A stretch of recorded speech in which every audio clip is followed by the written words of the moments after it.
Hey guys, she's Andrea. She's my one of the best friend, and I know her from a year. And she has taken a global business management at Humber. And today we'll be talking about the global business management overviews, program insights, and lot more fun stuff. Hi Andrea, what's up? Hey Pratik, I'm good. How are you doing? How's Yes, quarantine treating you? all good, all good. So thanks for coming, giving your time. And today I'll be asking you a few basic questions. Awesome. First, tell me, why did you take global business management? To be honest, the reason why I chose global business management was being an international student. Of course, I'm coming from back home in India. When I was studying and finished my graduation, I found myself like at crossroad, not knowing which path I really wanted to tread on. I definitely did see myself doing an MBA or something of that nature. But I I mean, I sat for a couple of entrance exams. I did clear a few, but alongside that, I heard a ton of amazing things about Canada from my friends, a few of my cousins staying here. So I was like, there's abundant opportunities. Why not give it a shot? So I applied for the global business management program because it was more or less in sync.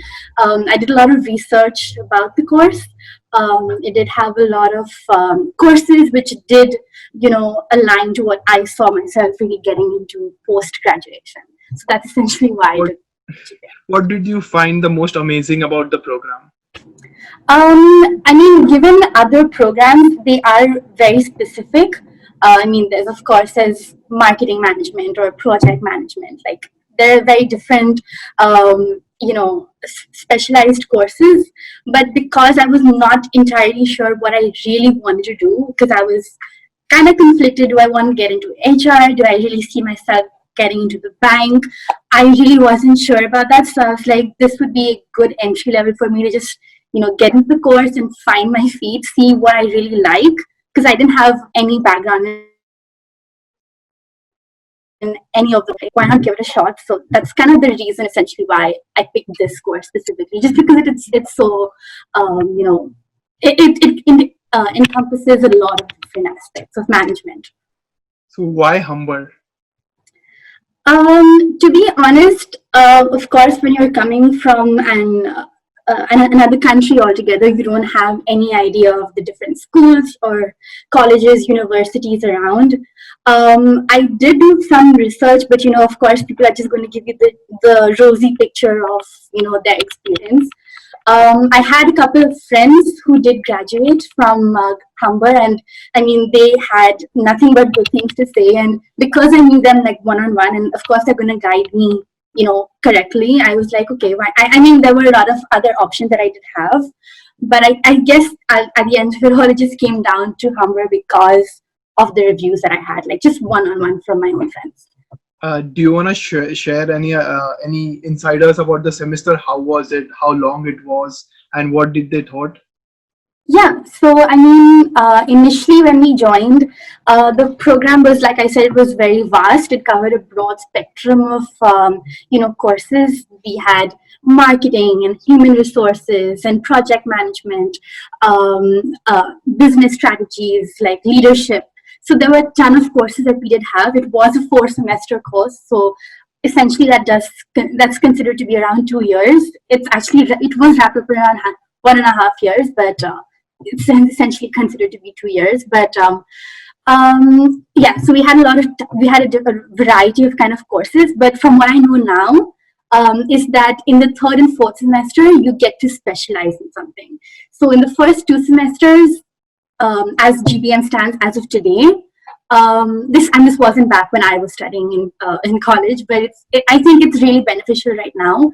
It's just like in the first 2 semesters, you really kind of find out what you want to do, and in the third and fourth semester, you specialize in it. So I think that's awesome that they've kind of implemented that right now. Since you have mentioned that you have given a lot of entrance exam before coming to the Canada, so do you Yeah. think if I don't have an entrance exam, so still I can go for it? Oh yeah, definitely. I mean, those were, I think, the entrance exams which I gave were more specific to these schools in India. But specifically with regards to GBM, I didn't really have to do any entrance exams, so it was kind of awesome in that front. I just had to have my IELTS score, that is basically to apply for my study permit here. But besides that, there was no entrance or anything, entrance exam that I had to give So as basically, such. you mean you have to meet all the admission requirements as you're Yeah, going. basically your admission requirements. Like there are of course cutoffs and scores that you do need to meet, but besides that, there was no external exam that I had to give. Okay, and in the semesters, do you think there were the particular softwares they have used, and it was more of practical side or theory side? That's the really good thing about this course is that we did get, you know, I mean, for the most part of it, it was, you're studying in class. You're not having to like, go out and do stuff except for in your co-op or your internship. But in terms of like when you say practical aspect, I guess you mean like presentations and stuff like that. We did have a ton of that. Like through in each and every single course, there was always group projects and either two people or like a bunch of people together. So yeah, there was a lot of opportunity on that front. Since you are an international student, how did you manage your study life and Canadian life? Like it was due to the presentations on deadlines were coming Yeah. there. How did you manage those stuff? Just a quick. Yeah, I mean, I guess it's just your mindset and like how you go into it, looking at it. Because of course, when you're, at least for me back home, I was really like, mollycoddled by my parents. Everything was done and ready for me.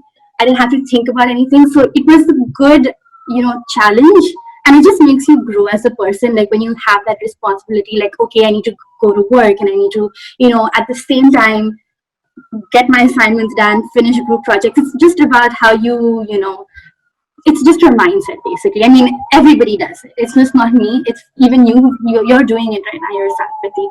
So it's just once you get into it, it just becomes part of you. Okay, and once you completed those semesters, do you had any co-op or internship to this Yeah, program? I mean, we had a co-op that we had to do as part of my course. Mhm. You could either do it in the fourth semester, or you could do it like a semester after that. You could take an additional semester into it. I decided to do that. I didn't want to like work and study at the same time because I was also doing a part-time job. So I would have found it really immensely difficult to balance all those three. And I just kind of wanted to give it my full priority. So I did have a co-op as part of my course as well. Yeah. Do you have to search your job yourself, or college will help you to The find it? college definitely does give you a lot of leads. They put out a ton of postings. They continuously supported us on that front. I mean, at the end of it, I got my internship because one of my friends had referred me to a company that she was working with. It's Randstad. So that's how I got my internship. But at the end of the day, the college did make sure that everybody does have a co-op at the end of it all. So So they you did think have they had multiple postings out. so you think connection makes like it's Oh really yeah. important in Canada, right? Networking Definitely. I and mean, that connection. was I mean, if I had to summarize my entire life these past 3 years in Canada, it would just be these two words. I mean, this one word, that's networking. Like you'll hear it every single time. And I mean, I cannot stress the importance of it. It is extremely important.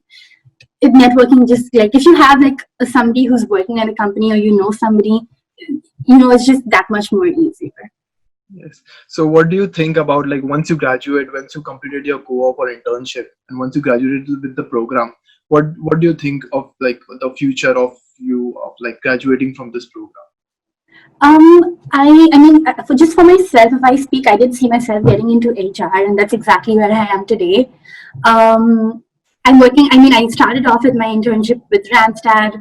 I did build a good rapport with them, so they did hire me on post my internship as well. I did work for them briefly, but then I just got a better opportunity. So I'm now with this company called Wilson HCG.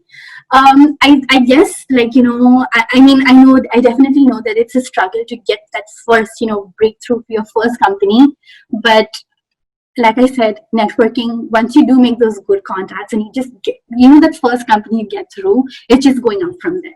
So it's just the way you go about it. And I know there's a lot of times that you're going to like feel like I'm trying so hard and it's not getting me anywhere, but you just have to be patient and hold on because it's gonna happen for sure. I think I covered all the points and you answered really good. Do you want to add Awesome. anything to my viewers if they want to take up this program and just if I missed anything? I mean, if you are considering to do the global business management program, I would definitely say go for it. Um, like I said, in your first 2 semesters, you are studying various subjects, but you're more specialized in your third and fourth semester. So that's an awesome aspect to it right now. If you're kind of not sure, but also sure what you want to do, I think you should definitely take up the GBM program. And also, it does cover a lot of courses that are essentially covered in any other MBA program that you also get at a B school. So I think it's just like a win-win for everybody if you do take the program. Yeah, that's cool. So I think we are done. We got like good amount of content. Awesome. Yes, and that was Andrea. Andrea, do you want me to add the LinkedIn ID to the bio or description? Yeah, Maybe. for sure. I'll share my LinkedIn with you. So if anybody does want to connect with me, does want to get more of an understanding of the course of prospects after that, you can definitely reach out to me. Okay, so I'll mention Andrea's LinkedIn ID in the bio, and till that time, I think we are good. Okay. Awesome. Thanks so much for having me, Pratik. Yes, thank you, Andrea, for for giving me a time and coming on this online platform. And Anytime. pleasure was all mine. All Okay. right. Bye.